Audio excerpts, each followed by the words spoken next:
Y bueno, pues aquí estamos de regreso y ya listos para iniciar con nuestra primera conferencia magistral. Y para esto, esta mañana tengo el privilegio de presentarles al doctor Carlos Lechtig. Él es el gerente médico de salud femenina de Laboratorios Pfizer, quien les dará un mensaje a todas y a todos ustedes. Y por supuesto, él se encargará de presentar a la maestra Angélica García Olivares, que es la gerente de programas sociales de MEXFAM. Así que, doctor, muchísimas gracias por acompañarnos esta mañana y tienes tú la palabra. Muchísimas gracias. Antes que nada, quiero agradecer profundamente a la Facultad de Medicina de nuestra máxima casa de estudios por conducto de su director, el doctor Germán Fajardo Dolci, así como el Instituto Global de Comunicación y Expresión Pública por medio de su presidente, el doctor Enrique Bustamante Martínez. Ambas instituciones me honran muchísimo con este espacio, el cual me llena de orgullo y satisfacción poder formar parte. También me gustaría agradecer y felicitar a los periodistas, comunicadores que forman parte de este taller, ya que sin duda han elegido el mejor espacio para mejorar sus conocimientos y actualizarse sobre los avances de la medicina contemporánea, los nuevos procesos de la industria farmacéutica y las investigaciones que ahora mismo forman parte crucial de esta nueva normalidad, en pos de encontrar una respuesta a la crisis sanitaria global. También me parece fundamental y muy necesario celebrar este tipo de talleres, ya que hoy más que nunca necesitamos impulsar una comunicación precisa, asertiva y muy responsable. Desde que se dio a conocer la información sobre la llegada de esta pandemia, recibimos toda clase de información a través de diferentes medios, lo cual hizo más difícil la tarea de identificar qué era lo que estaba sucediendo en realidad. Por eso también considero y me parece muy necesario e importante que se realicen este tipo de talleres de la mano de instituciones tan serias y respetadas como la UNAM, el Instituto Global de Comunicación y Expresión Pública. La salud global no es la mayor prioridad, más bien es la mayor prioridad para instituciones, gobiernos y empresas hoy en día. No hay un solo día que no se hable de avances sobre la carrera para crear la vacuna, o del número de personas infectadas, el número de contagios. Por eso, hoy más que nunca es necesario informar a la población con responsabilidad. Desde nuestra trinchera en Pfizer nos sentimos sumamente comprometidos en traer una solución a la mesa. No solo se trata de encontrar una vacuna, sino también de actuar con transparencia y responsabilidad. No en vano, nuestra historia se remite a innovaciones y aportaciones hacia la sociedad desde hace 170 años a través de la investigación y el desarrollo de terapias y medicamentos. Siempre hemos buscado nuevas y mejores formas de cambiar la vida de las personas y que la sociedad cuente con la información precisa de nuestros avances. Si bien cada vez somos más fuertes e innovadores, jamás olvidamos uno de los puntos importantes de nuestra labor, los lazos con la sociedad, los cuales son generados y fortalecidos gracias al periodismo. También quiero hacer énfasis en que nuestra labor no se ciñe en desarrollar una vacuna. De hecho, déjenme comentarles, para el año 2022 tendremos 13 nuevos medicamentos de alta especialidad, los cuales son resultado de muchísimos años de investigación biomédica. Queremos que estos logros y avances lleguen a quienes más lo necesitan y nuestro puente para alcanzarlos son ustedes. Quiero invitarlos a que no dejemos de poner atención a otros temas que son de igual importancia, como el cuidado de la salud femenina. Desde mi perspectiva profesional y como gerente médico de salud femenina en Pfizer, me siento sumamente comprometido y obligado para que este tema sea una prioridad en la agenda científica del periodismo, a través de la visibilidad de los problemas, como el incremento de casos de embarazo adolescente, de embarazos no deseados, así como la intensa labor para hallar mejores tratamientos contra el cáncer de mama. Creo que se puede lograr una sinergia para que las mujeres reciban información y los tratamientos que necesitan para mejorar su salud. Es nuestro deber y nuestra responsabilidad hacerlo. Por último, me gustaría enfatizar que el periodismo científico en México y Latinoamérica se encuentra en uno de los puntos más decisivos e importantes. Hoy más que nunca necesitamos desarrollar una comunicación directa y precisa para que la información que se entrega a la sociedad sea de utilidad e incluso pueda salvar vidas. Muchas gracias por formar parte de este evento. Les deseo todo el éxito del mundo en su labor profesional en los medios.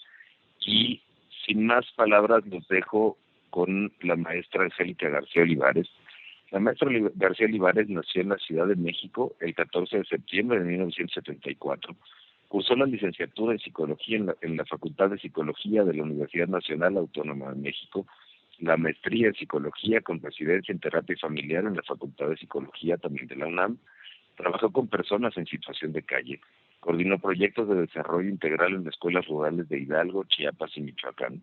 Coordinó e implementó proyectos de prevención de violencia dirigidos a jóvenes y mujeres de comunidades rurales y personal de salud en México y Centroamérica. En 2008 se incorporó a la Fundación Mexicana para la Planeación Familiar, MEXFAM, en la que se desempeñó como coordinadora de la unidad de capacitación, desarrollando contenidos y estrategias de capacitación e intervención en los temas de la organización, específicamente en derechos sexuales y reproductivos, violencia, VIH-Sida, y estuvo a cargo de las actividades de la capacitación de MEXFAM como organización subreceptora del proyecto de país Ronda 9, que fue financiado por el Fondo Mundial de Lucha contra el SIDA, la tuberculosis y la malaria.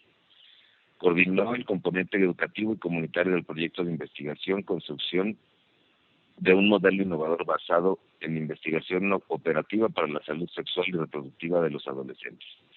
Desde 2017, exgerente de programas sociales de MEXFAM, teniendo bajo su responsabilidad las coordinaciones técnicas del programa Gente Joven y del programa comunitario rural y urbano, y es la representante de MEXFAM en el Centro de Excelencia Regional de Educación Integral en Sexualidad.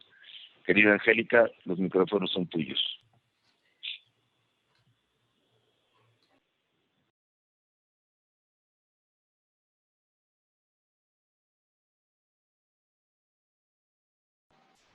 Maestra, por favor, su micrófono, gracias.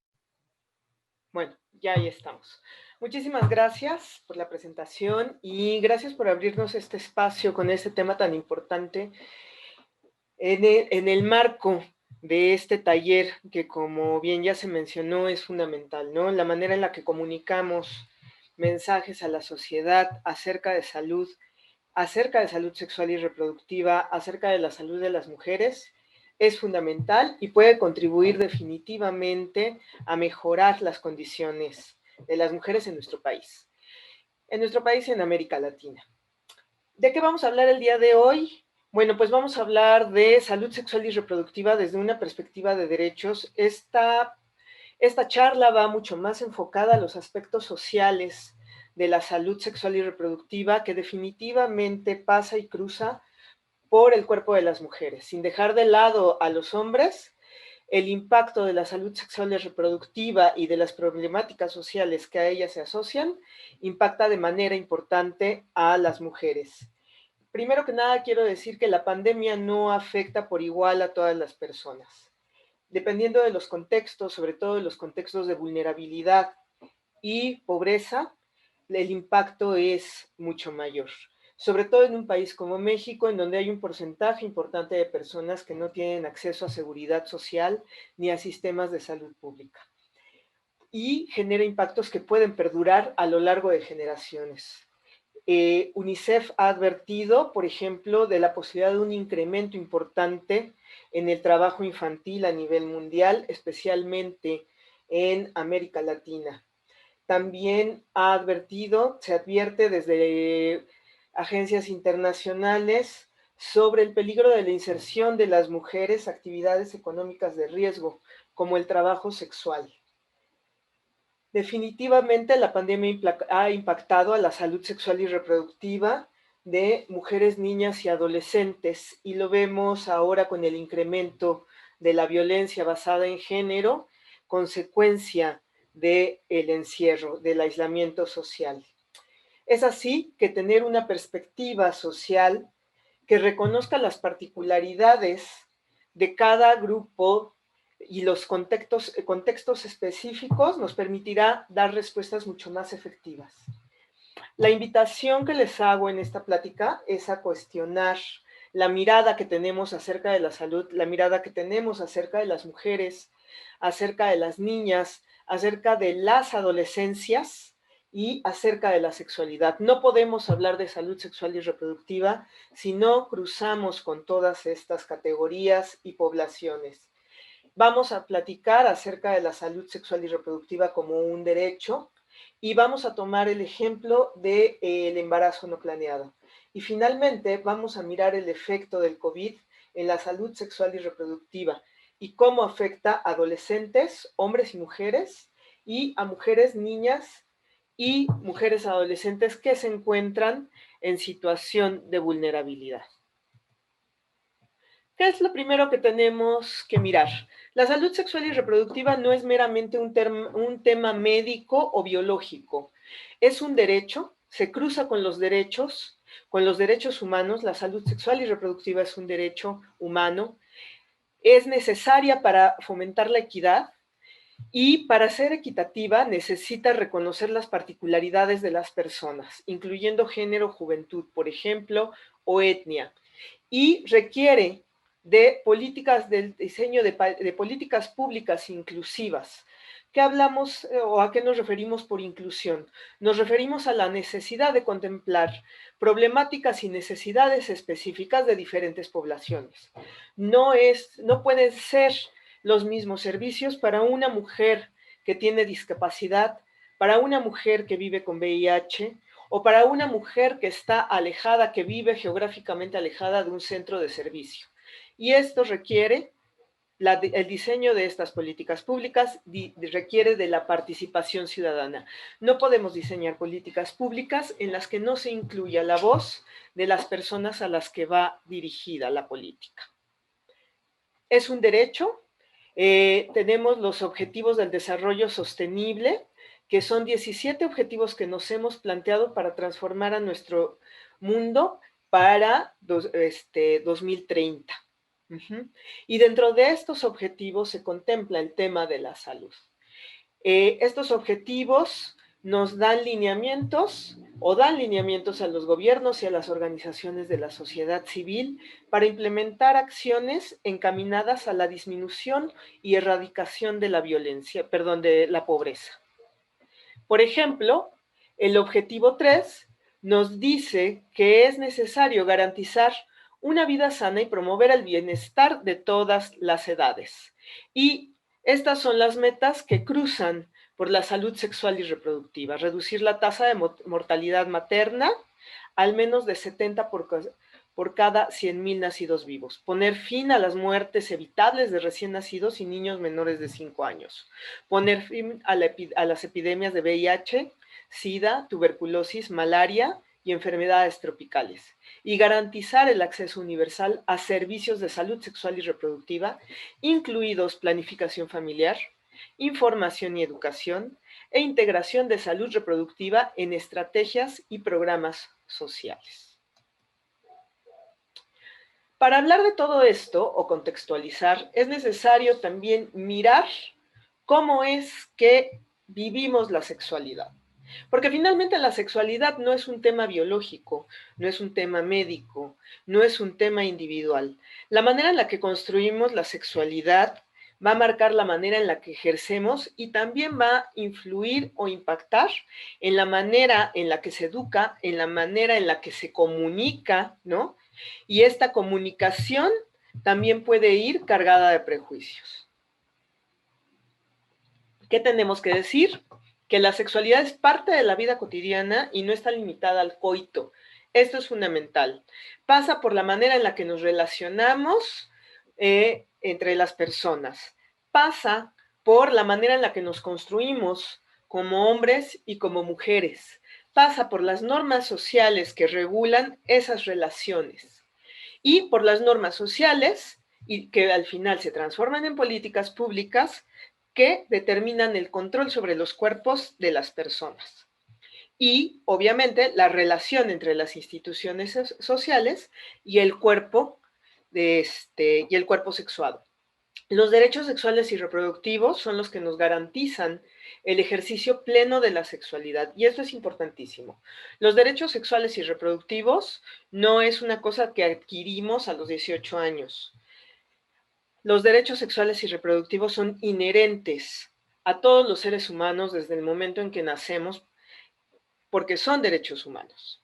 La vida sexual en el contexto de pandemia no tiene por qué suspenderse. Sin embargo, tendríamos que tener las condiciones para asegurar que las personas tengamos la posibilidad de seguir ejerciendo nuestra sexualidad de manera plena, responsable y placentera en este contexto. Los riesgos asociados a la salud sexual y reproductiva no son un castigo. Muchas veces vivimos, por ejemplo, las infecciones de transmisión sexual como si fueran un castigo divino. Tuvo relaciones fuera del matrimonio, tuvo relaciones siendo adolescente, tuvo relaciones sexuales casuales y por lo tanto su castigo es haber adquirido una infección de transmisión sexual, cuando en realidad los riesgos asociados a las transmisiones pasan por muchísimos otros factores. Entonces, lo primero que tendríamos que mirar en la manera en la que comunicamos los riesgos asociados tendría que ser una mirada libre de prejuicios, libre de moral y no mirarlos como un castigo. Incremento de riesgos de salud sexual y reproductiva en las personas durante la pandemia. Esto va ligado con el punto que nos dice que la vida sexual no tiene por qué suspenderse. Sin embargo, la falta de servicios y la falta de planificación resultado de esta pandemia porque estamos enfrentando algo nuevo, algo que nunca habíamos esperado, finalmente ha incrementado riesgos a la salud sexual y reproductiva de las personas. Voy a tomar como ejemplo el embarazo no planeado en la adolescencia. ¿Y por qué lo quiero tomar como ejemplo? Porque el embarazo no planeado en la adolescencia es una problemática de salud pública que, sin embargo, abordamos de manera limitada. Y finalmente, cuando quitamos la mirada social, ¿no? Ampliamos la mirada hacia esta problemática, podremos generar mejores respuestas y mejores políticas públicas y mejores estrategias coordinadas. Para entrar al embarazo no planeado en la adolescencia, tenemos que tener una mirada que supere lo biológico y que supere el tema meramente médico. Es una problemática asociada a contextos y a determinantes sociales.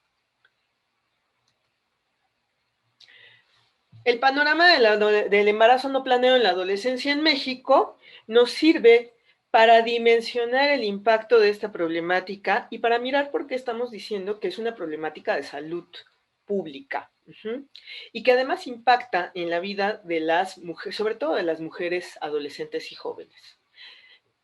Primero que nada, lo que ya sabemos, altera las trayectorias escolares. En el mejor de los casos, las mujeres jóvenes tienen que suspender sus estudios y retomarlos más adelante. En la mayoría de los casos, desertan absolutamente y ya no regresan a la escuela. Esto tiene como consecuencia que disminuyan las oportunidades laborales de insertarse en mercados formales. Y al no estar insertas en mercados formales, se incrementa la pobreza de ellas y de los hijos. Hay riesgos a la salud materna y fetal. Muchas de estas mujeres adolescentes no acuden a sus revisiones médicas, no saben a qué servicios de salud acudir. Muchas veces, por miedo o temor al castigo, ocultan el embarazo hasta que comienza a notarse. Hemos notado un incremento de los embarazos no planeados fuera de las uniones, es decir, las mujeres están asumiendo la crianza. Y en menores de 15 años, los embarazos no planeados están asociados a violencia sexual. Estamos empezando a tener una mirada diferente sobre uniones tempranas y matrimonio infantil, en donde si miramos que la mayoría de estas uniones son entre chicas muy jóvenes y hombres mayores, entonces presumimos relaciones en donde hay un abuso de poder. Y eso no se está mirando.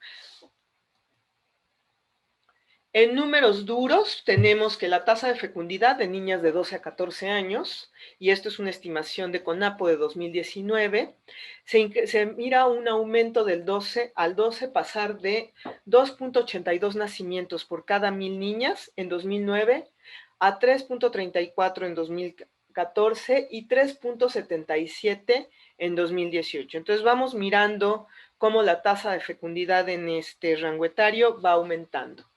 En las mujeres de 15 a 19 años se observa que la tasa específica de fecundidad, con base a las estimaciones de la ENADIT, pasó de 69.2 hijos por cada 1,000 mujeres en 2007 a 77.0 en 2012 y a 70.06 en 2016. Esto es preocupante porque si bien estamos mirando una disminución no tan significativa en el rango etario de 15 a 19, estamos mirando un incremento en el rango de 12 a 14 y es un rango en donde no estamos poniendo atención. Entonces, estas cifras sirven para hacer una llamada de atención y mirar hacia dónde tenemos que ir. Hay una mayor proporción de nacimientos en mujeres indígenas de 10 a 14 años que en las mujeres de 15 a 19 años, también de población indígena. Esto también es un llamado de atención. No se puede explicar exclusivamente por usos y costumbres. También ahí tendríamos que hacer un análisis de cómo estamos diseñando política pública, cómo estamos diseñando los sistemas de atención y cómo estamos interviniendo en el tema de educación con esta población.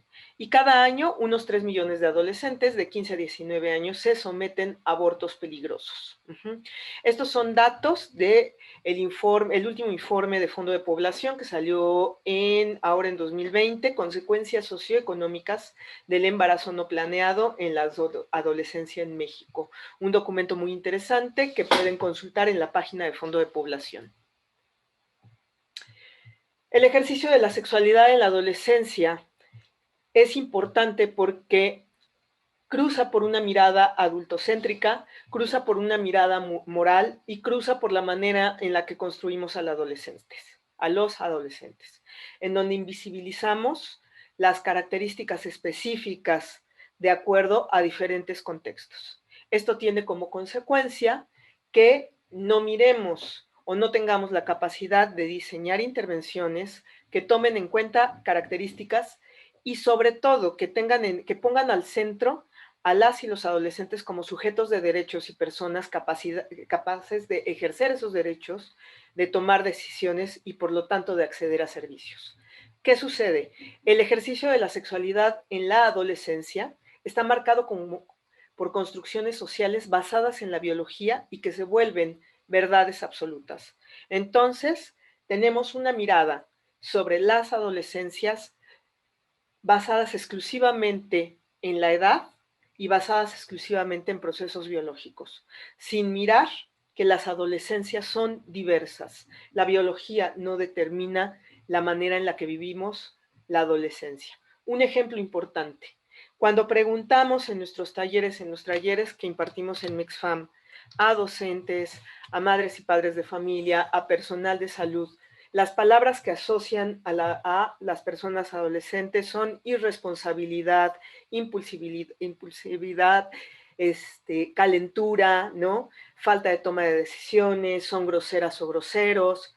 Y desde ahí tenemos un problema. Porque si estamos mirando a las y los adolescentes con estas características, entonces esa es la manera en la que les estamos atendiendo, ¿no? Y algo que yo siempre les digo, sí, bueno, pues yo tengo amigos que tienen mi edad, 45 años, y son calientes, son irresponsables, no saben tomar decisiones, van por el cuarto matrimonio, ¿no?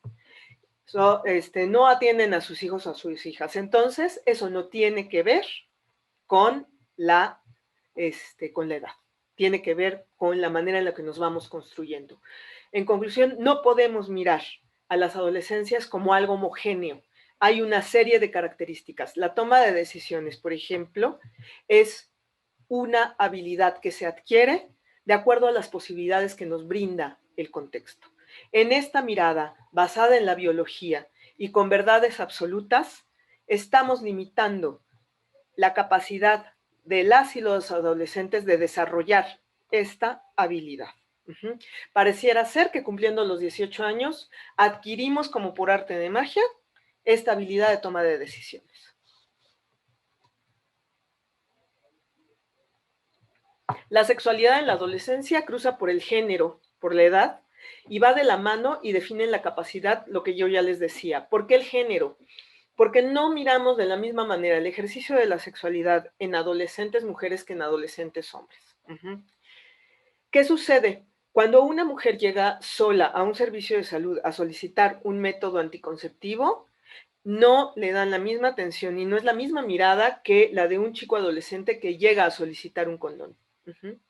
Generalmente, cuando los hombres adolescentes llegan a solicitar, por ejemplo, una pastilla de anticoncepción de emergencia, se les niega la información y se les niega el insumo solicitando que vaya la pareja. cuando tendría que ser un derecho sin importar el género. En el caso de las mujeres adolescentes, no se les atiende cuando solicitan el método. Sin embargo, cuando llegan embarazadas, adquieren otro rango, ya son señoras, ¿no? Y con el ser señora viene también un trato social diferente. Cuando hablamos de vínculos eróticos y afectivos en la adolescencia, generalmente nos referimos al noviazgo. Y nos referimos al noviazgo porque es la relación que desde la edad adulta miramos como más normal y más adecuada para las y los adolescentes, porque el noviazgo está asociado a la unión y al matrimonio.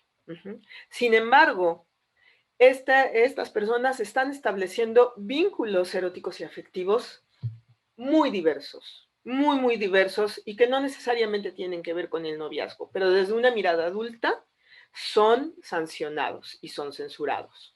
El embarazo no planeado en la adolescencia es un ejemplo de cómo hay problemáticas cruzadas por diferentes categorías, por ejemplo, por la etnia, la edad, la discapacidad, y todo eso se ha reducido a dar una explicación de este fenómeno a partir de la falta de información y de carencias individuales. Generalmente decimos, es que necesitamos dar mejor información sobre métodos anticonceptivos, porque las y los adolescentes son seres incompletos, inmaduros e irresponsables.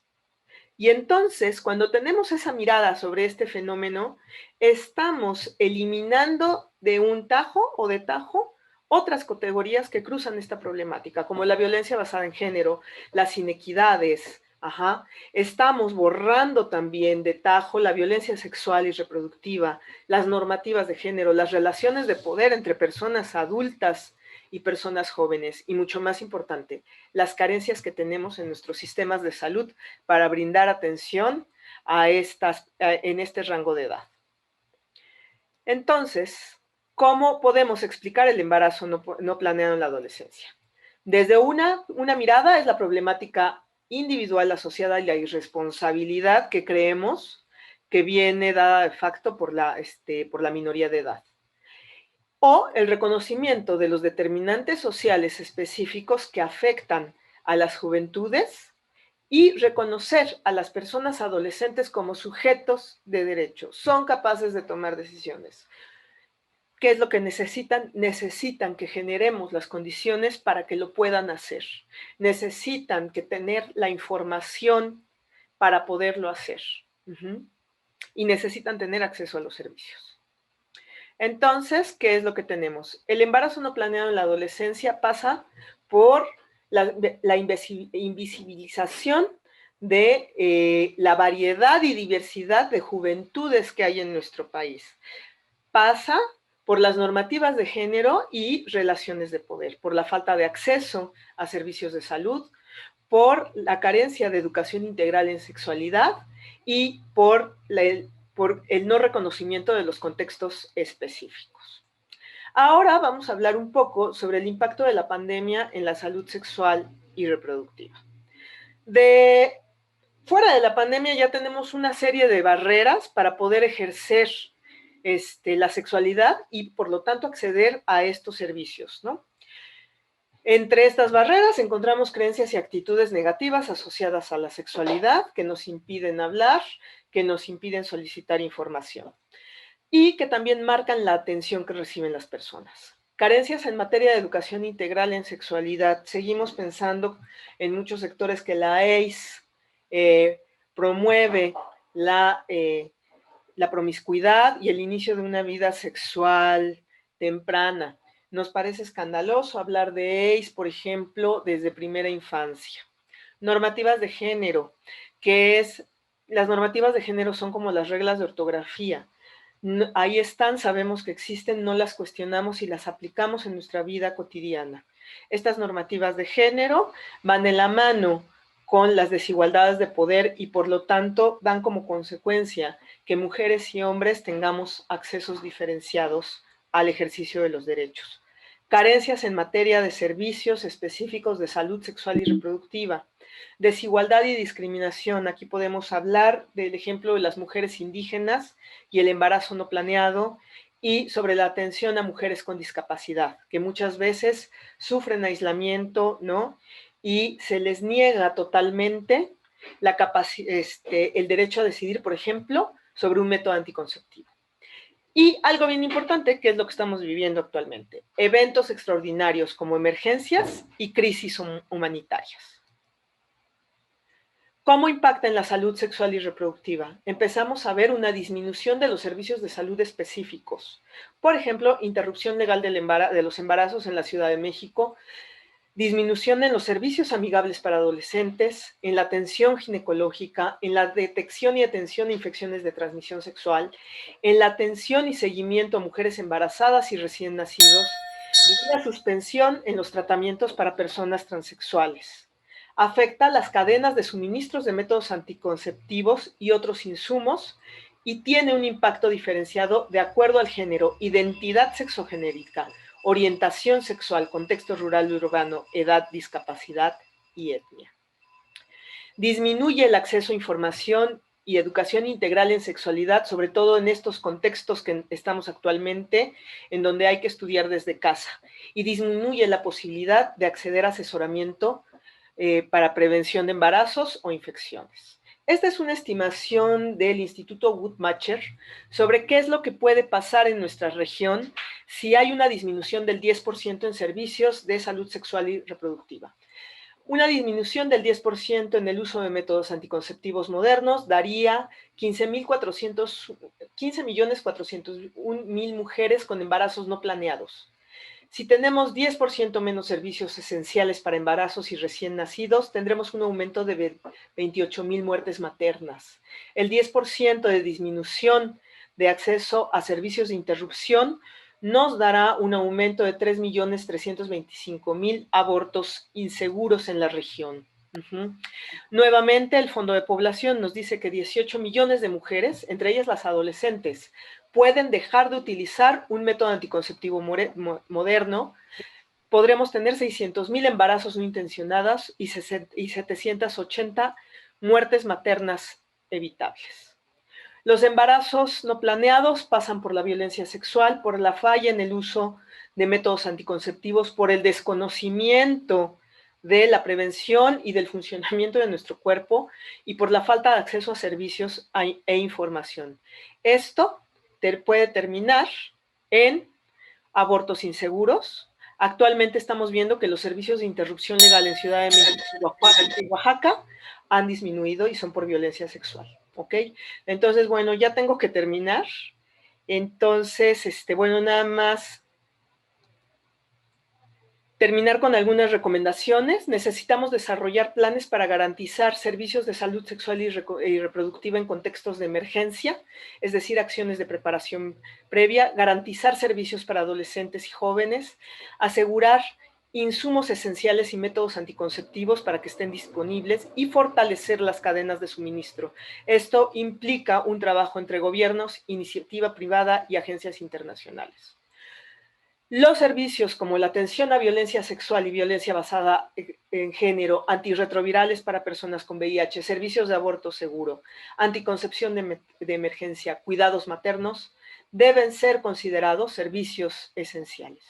El acceso a servicios de salud sexual y reproductiva salva vidas. Bueno, y ya para terminar, aquí les dejo mi correo electrónico a garcia@mexfam.org.mx en caso de que quieran más información. Nosotros en Mexfam tenemos esta línea de ayuda. Les dejaré a los organizadores esta diapositiva para que la puedan difundir. Y pues muchísimas gracias. Muy bien, pues muchísimas gracias a nombre del Instituto Global de Comunicación y Expresión Pública de la Facultad de Medicina, a la maestra Angélica García Olivares por esta extraordinaria conferencia y por supuesto agradecer siempre a Pfizer este apoyo que hemos desarrollado juntos para llevar a tantos periodistas información valiosa como la que ahora estamos presentando y por supuesto agradecerle al doctor Carlos Lechtig. Doctora, tenemos aquí varias preguntas. Por tema de tiempo, pues podré hacer una o dos que le pediría que pudiéramos responder de manera concreta.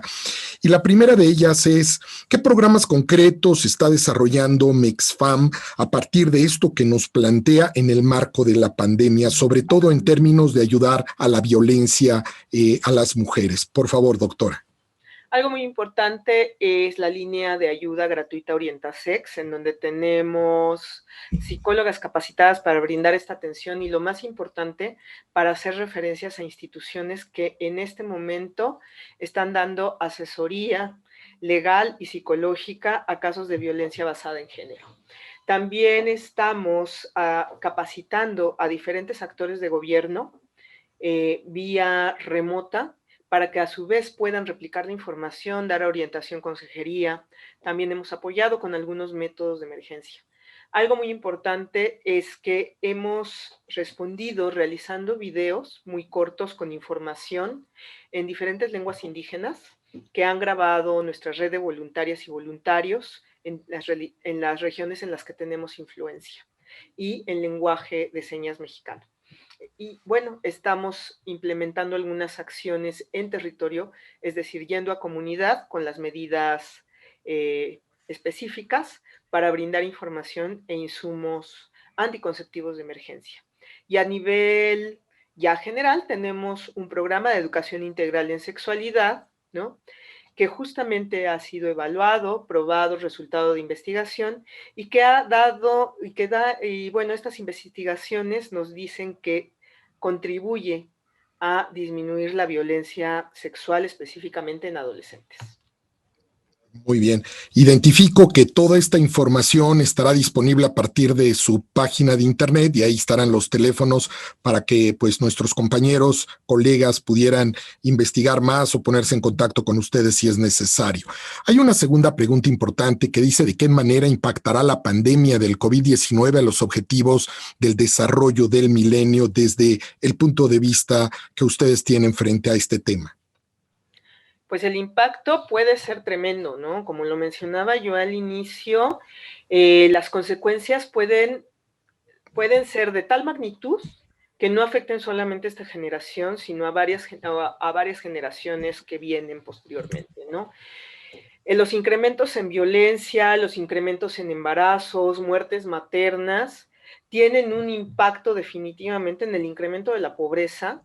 Y este informe que les mencioné del Fondo de Población es emblemático. Les recomiendo que lo revisen porque habla justamente de cómo hay implicaciones económicas para los países. Si finalmente los objetivos de estos ODS buscan la disminución y la eliminación de la pobreza, la pandemia, si no actuamos de manera conjunta, si no modificamos políticas públicas, si no mejoramos estas cadenas de suministro y la manera en la que accesan las personas a servicios de salud, pues definitivamente no vamos a alcanzar nuestra meta para 2030. Gracias, doctora Angélica García Olivares. Y una última pregunta en este bloque, a reserva de que le enviaremos pues el resto de preguntas que están llegando de parte de nuestros colegas. Ustedes tienen datos del aumento de violencia femenina en México, por supuesto ya nos habló de eso. ¿Hay alguna perspectiva que ustedes tengan sobre este aumento de la violencia con relación a otros países, por ejemplo, en Latinoamérica? Específicamente como MEXFAM no tenemos esa estadística, pero definitivamente ONU Mujeres, Fondo de Población y CEPAL deben tener las estadísticas. Lo que nosotras miramos es que definitivamente por el trabajo que tenemos con otras asociaciones en América Latina, es que efectivamente ha habido un incremento tremendo. América Latina tiene una problemática importante de violencia hacia las mujeres, o sea, ya sin pandemia. Entonces, definitivamente las condiciones de aislamiento social son un factor de riesgo tremendo. Y a eso sumemos también que tenemos un deterioro del tejido social, ¿no?, que ha permitido el incremento, por ejemplo, de los feminicidios, no solamente en México, sino en otros países de la región. Todo esto, obviamente, tiene un impacto negativo o hay un crecimiento cuando enfrentamos situaciones de emergencia humanitaria o emergencias de salud como las que estamos viviendo en este momento. Muy bien, pues queremos agradecer mucho a la maestra Angélica García Olivares, gerente de programas sociales de MEXFAM, que haya estado aquí en este taller de periodismo científico. De la misma forma, agradecer una vez más al doctor Carlos Lechtig, gerente médico de salud femenina de Laboratorios Pfizer, el que también nos haya hecho favor de acompañarnos en esta mañana. Y ahora pues vamos a dar paso a otra de las cápsulas que Aleida Rueda, la presidenta de la Red Mexicana de Periodistas de Ciencia, ha preparado para todos nosotros para esta sesión del taller de periodismo científico. Bienvenida, su segunda colaboración.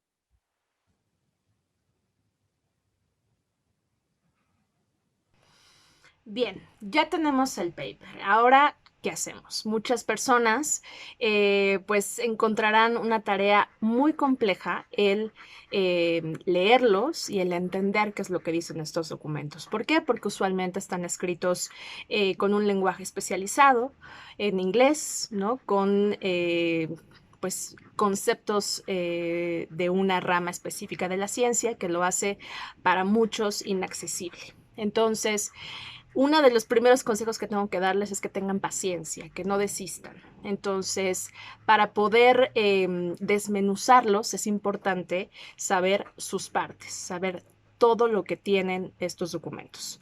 Entonces, sus partes más fundamentales son el título, ¿no? Que nos sirve bastante para saber de qué va. Los autores, ahí es muy clave el notar en dónde está el sobrecito, que es justamente el autor o autora a la que ustedes les pueden escribir para pedirles el PDF del paper o para solicitarles una entrevista, por ejemplo.